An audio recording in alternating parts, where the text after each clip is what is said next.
하나님 말씀 찾아 읽겠습니다. 창세기 11장 6절에서 9절까지 말씀입니다. 창세기 11장 6절에서 9절까지 제가 수화를 읽고 다 같이 따라서 할 수 있겠죠. 아마 해보죠. 6절입니다. 여호와께서 이르시되 이 무리가 한 족속이요 언어도 하나이므로 이같이 시작하였으니 이후로는 그 하고자 하는 일을 막을 수 없으리로다. 7절. 자, 무리가 내려가서 거기서 그들의 언어를 혼잡케 하여 그들이 서로 알아듣지 못하게 하자 하시고 8절.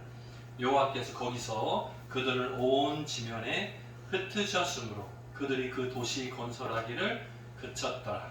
9절. 그러므로 그 이름을 바벨이라 하니 이는 여호와께서 거기서 온 땅의 언어를 혼잡하게 하셨음이니라. 여호와께서 거기서 그들을 온 지면에 흩으셨더라. 아멘. 수화가 보이나요? 좀 빠른가요?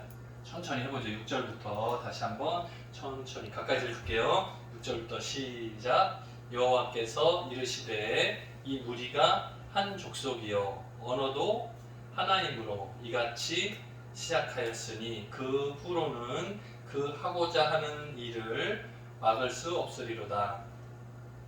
7절. 자, 우리가 내려가서 거기서 그들의 언어를 혼잡케 하여 그들이 서로 알아듣지 못하게 하자 하시고 8절. 여호와께서 거기서 그들을 온 지면에 흩으셨으므로 그들이 그 도시 건설하기를 그쳤더라. 9절. 그러므로 그 이름을 바벨이라 하니 이는 여호와께서 거기서 온 땅의 언어를 혼잡하게 하셨음이니라.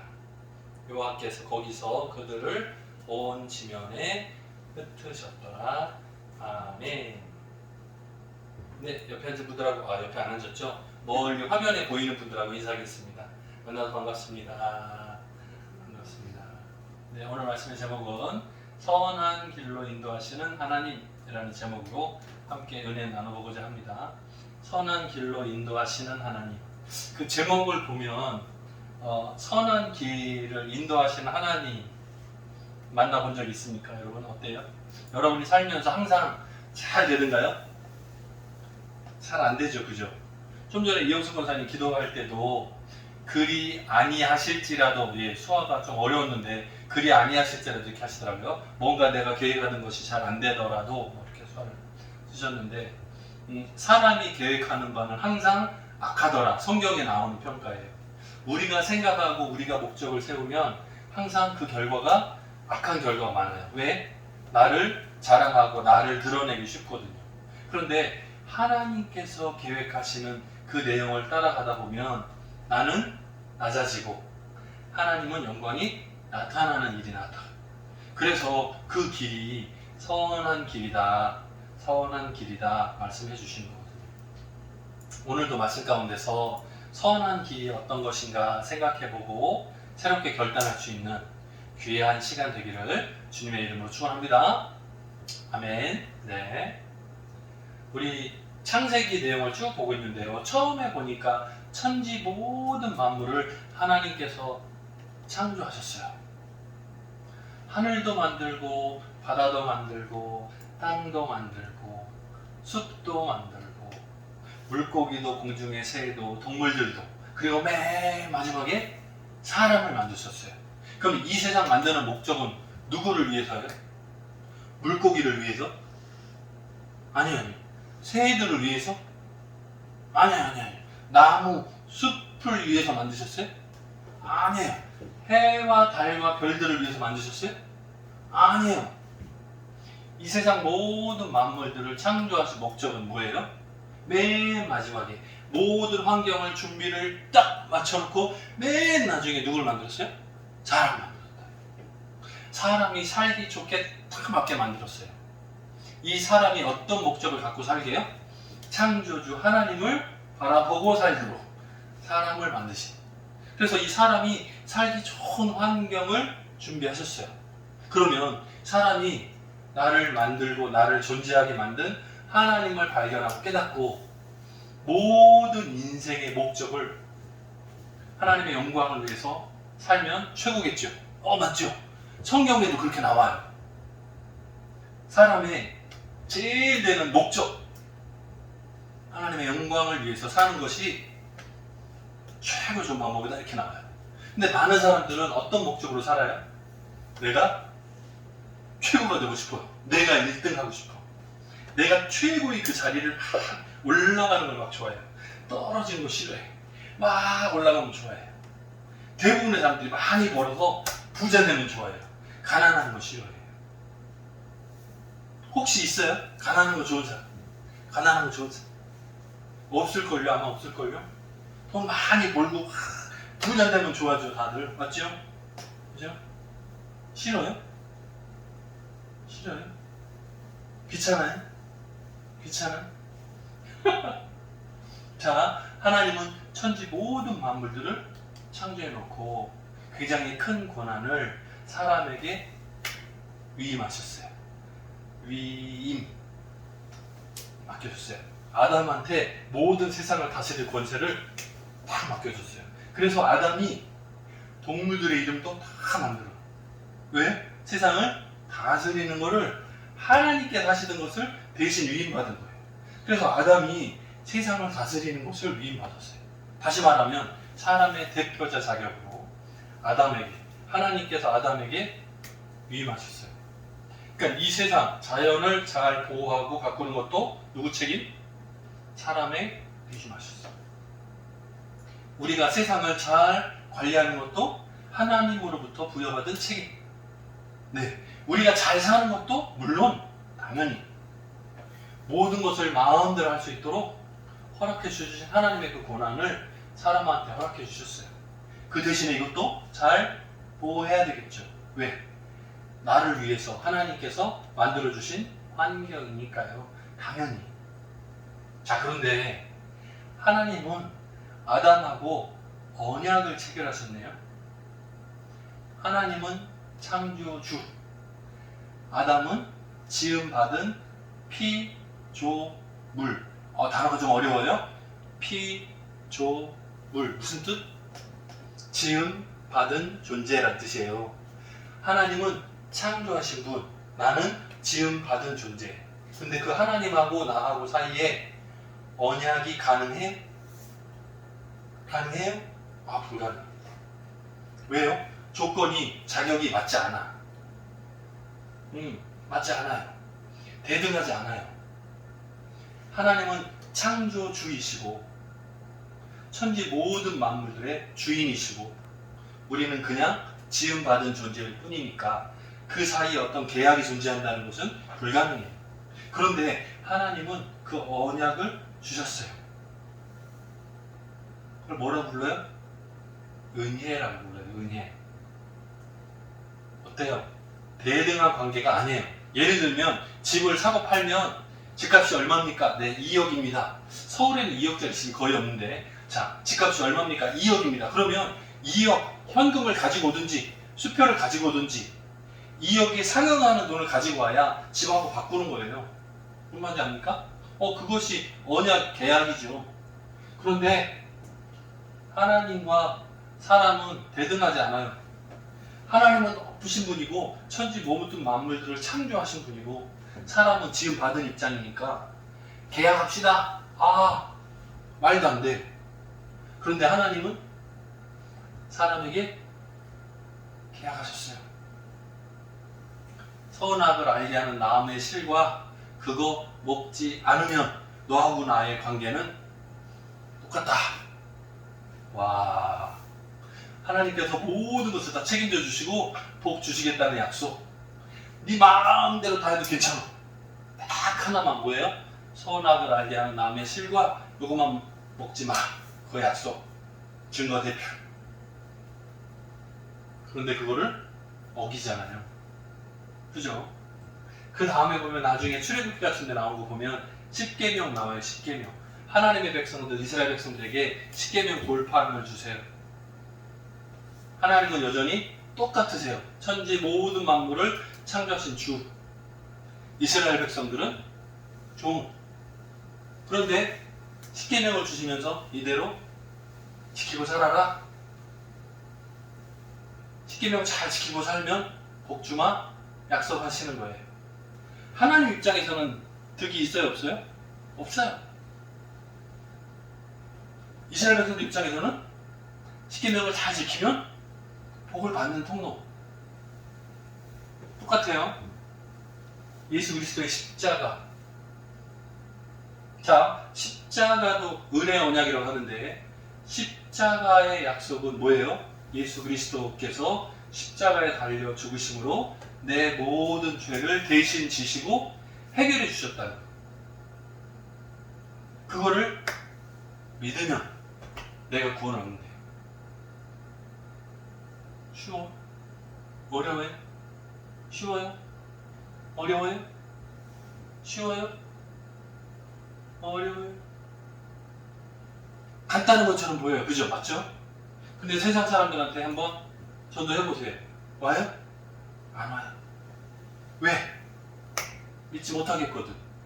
내 죄가 너무나도 크고 무거운데 십자가에 달려 죽으신 예수님이 나를 위해서 대신 죽으셨다는 것을 믿기가 어려워요. 그것을 믿고 싶으면 내 마음속에 하나님께서 성령을 보내셔서 믿음을 허락해 주셔야 가능해요. 내 마음대로 할 수 없어요.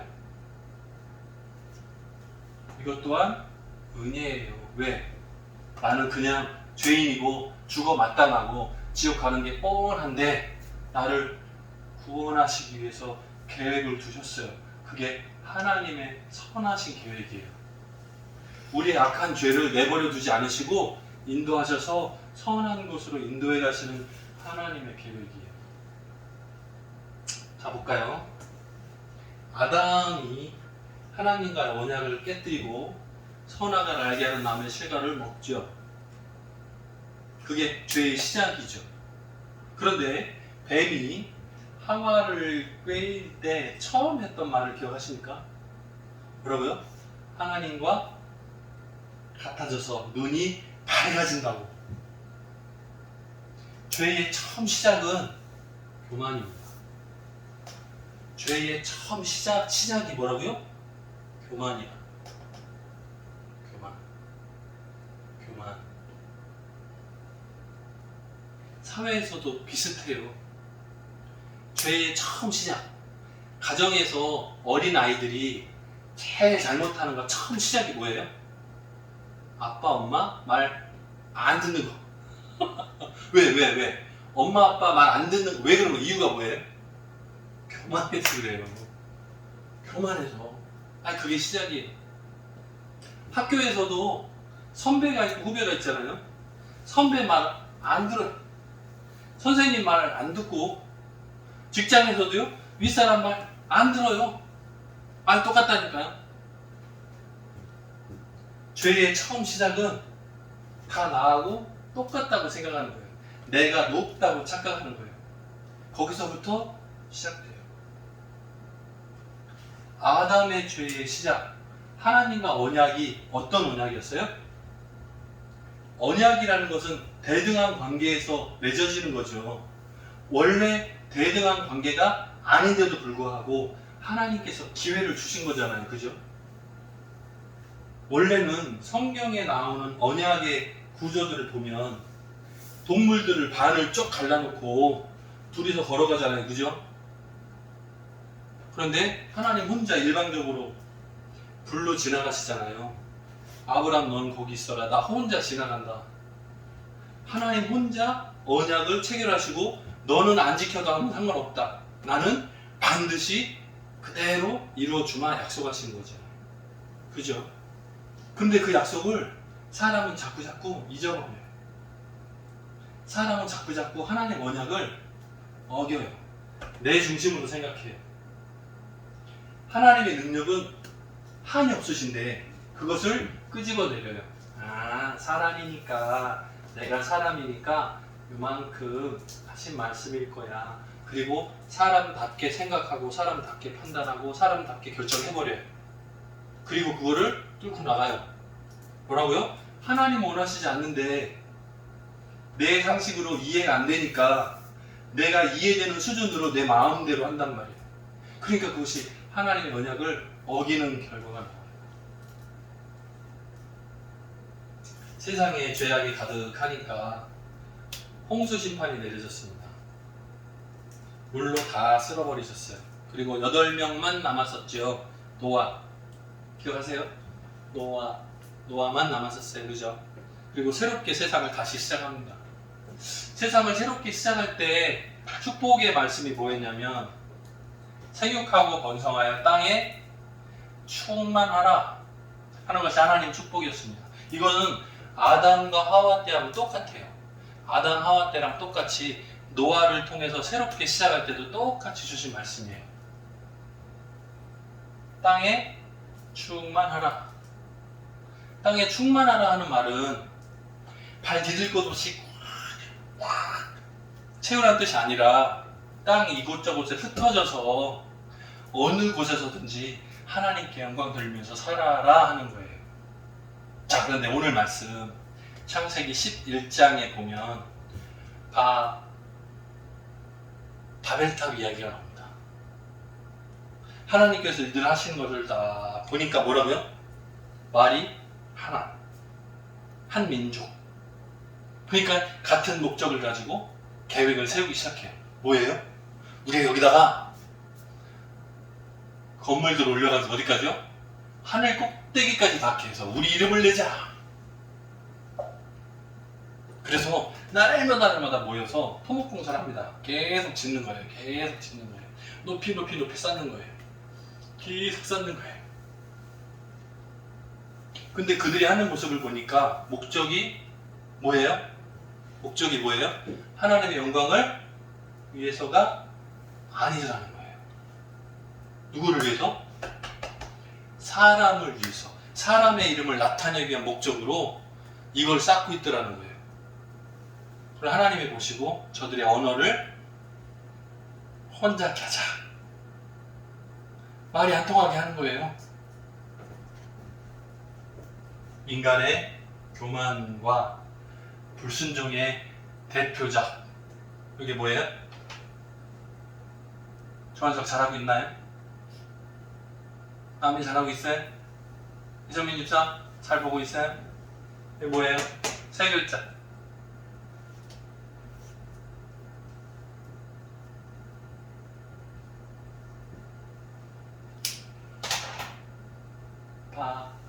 바벨탑. 예, 바벨탑입니다. 바벨탑. 원래 언어는 축복의 통로입니다. 사람과 사람 사이에 소통이 있게 하는 거니까 축복의 통로예요. 복음을 전달하기 위한 축복의 방법이에요. 우리가 하나님의 말씀을 전할 때도 수어도 언어예요. 마찬가지. 국어만이 아니고 수어도 언어예요. 예, 그러면 하나님의 말씀을 전달하는 방법이에요. 수어로 가능해요. 모든 언어로 하나님의 말씀을 드러낼 수 있어요. 하나님의 말씀을 증거할 수 있어요. 그래서 언어는 축복이에요. 언어라는 방법은 좋은 목적을 위해서 잘 쓰임 받아야 합니다. 그런데 성경에 보니까 창세기 11장에서 언어를 잘못 사용하는 거예요. 악용하는 거예요. 뭐 하는 위해서? 사람의 이름을 드러내는 목적으로 사용하는 거예요. 그래서 하나님께서 그 언어를 혼잡하게 만드셨어요. 그리고 세상에 흩으셨어요. 자, 처음에 기억나요? 창조가 끝난 이후에 뭐라고요? 땅에 충만하라 그랬죠. 땅을 정복하라 그랬죠. 그러면 퍼져서 어디든지 하나님의 영광이 드러나게 살아가라 하는 의미인데 그렇지 못했잖아요. 노아의 물홍수 이후에도 마찬가지. 여기서도 마찬가지로 노아 홍수 심판 이후에도 땅에 충만하라 라고 축복해 주셨어요. 그런데 그렇게 살지 못했어요.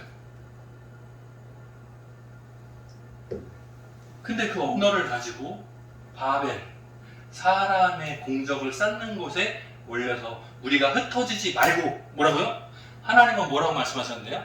땅에 충만하라고 퍼지라고 하셨는데 오히려 사람들은 중심으로 모여서 우리는 하나되고 흩어지지 말자. 그래서 탐을 쌓는 거예요. 이것을 하나님께서 좋지 않게 보셨어요.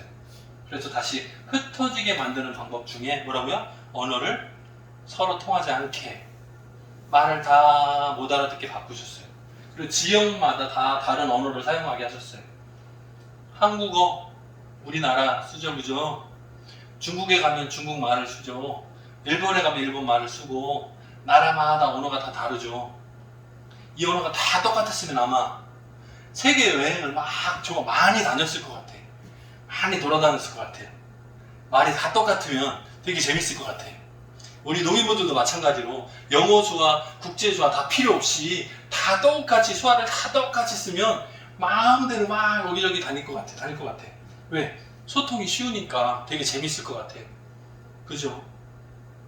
사람이 말이 다 똑같으면 생각이 어디로 간다고요? 하나님께로 영광? 아니고 사람 중심으로 바뀐다고요. 사람의 이름을 내는 모습을 쓴다고요. 그래서 하나님은 그 언어를 바꾸셨어요. 오히려 언어를 흩어버리신 그 목적은 죄 범하는 것을 막는 방법이에요. 사람이 언어가 서로 잘 통하면 뭐 한다? 죄를 모의한다. 하나님은 언어를 혼잡게 하심으로 죄 범하는 것, 하나님 앞에 불순종하는 것을 막는 방법으로 언어를 혼잡게 만드셨다. 그러면 하나님은 왜 언어를 복잡하게 만드셔서 우리 학생들 고통스럽게 영어도 배우게 하고 프랑스어도 배우게 하고 독일어도 배우게 하고 힘들어. 하나님 때문이에요. 공부하기 힘들어 죽겠어요. 코피 나요. 영어 공부 힘들어요. 하나님 핑계? 그거 아니고 우리가 죄 짓는 것을 방지하는 목적으로 언어를 혼잡게 하셨어요. 그런데 사도행전 2장 4절에 보면 성령 강림 사건이 일어나면서 우리는 신기한 현상을 볼 수 있어요. 뭐라고요? 성령 강림이 일어나니까 마가의 다락방에 모였던 120명의 성도들이 기도할 때 성령 충만한 사건이 일어나니까 어떻게 해요?